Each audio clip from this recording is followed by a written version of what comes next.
C'est pas normal que nos bêtes produisent combien 3-4 litres de lait par jour. C'est ça, non? Combien sont à plus de 4 litres? Combien d'éleveurs produisent plus de 4 litres de lait? Alors que dans d'autres pays, on produit 10, 12, 15, 20 litres, même plus. 30 litres de lait. Et on est content de ça. C'est pas normal. Quand moi je vois les bêtes maigres, on peut compter leurs côtes quand on voit les bêtes circuler. Oui, c'est vrai. Et d'ailleurs, je dis même des fois aux éleveurs, mais toi tu dis que tu aimes ton bétail, tes bœufs, tu les aimes vraiment, regarde comment ils sont maigres. Donc, mes chers amis, nous sommes capables de devenir riches avec l'élevage. Mais nulle part au monde, l'élevage itinérant n'enrichit vraiment, nulle part au monde. Ça fatigue les enfants, ça fatigue les parents. Quand on est vieux, on ne peut plus continuer. Les enfants ne vont pas à l'école, mais en plus, gagnent un peu d'argent, mais on n'est pas assez riche. Pourquoi? Parce qu'on est éleveur, on ne peut pas avoir une voiture. Parce qu'on est éleveur, on ne peut pas avoir une maison, on ne peut pas climatiser sa maison pour dormir avec sa femme dans le climatiseur. Parce qu'on est éleveur. Pourquoi?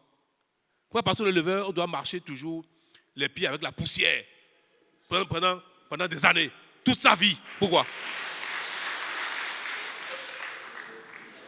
C'était comme ça avant. Il y a 1000 ans, 2000 ans, 200 ans. Où tout le monde marchait, tout le monde était rempli de poussière, tout le monde. Mais aujourd'hui, il y a des gens qui vivent dans le climatiseur. Donc on peut être éleveur et vivre aussi dans le climatiseur. De temps en temps, on prend sa voiture, on va rester en brousse pour sentir la nature, pour vivre la nature, mais après on revient encore dans ce climatiseur.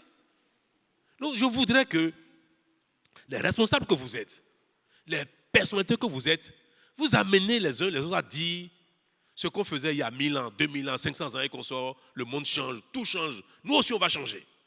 Et l'État, aujourd'hui, demain et après-demain, doit aider la communauté des éleveurs, qu'ils soient éleveurs Peul ou non Peul, doit les aider à s'enrichir pour que le Bénin s'enrichisse. Le Bénin est riche du coton. Le Bénin est riche du soja. Le Bénin est riche du riz de plus en plus. Le Bénin est riche du cajou. Pourquoi le Bénin ne serait pas riche de l'élevage? Pourquoi?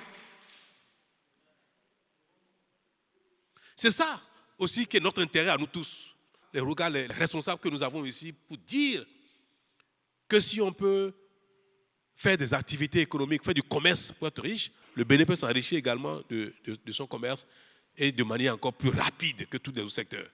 Plus rapide. C'est pour ça que nous allons tout faire et donner encore plus de moyens pour favoriser la production de l'alimentation de bétail et vendre de manière encore plus soutenue. Nous avons mis en place une politique de subvention de l'aliment de bétail. Je pense qu'il faut donner plus de dimension à cela. Donc nous allons travailler à cela.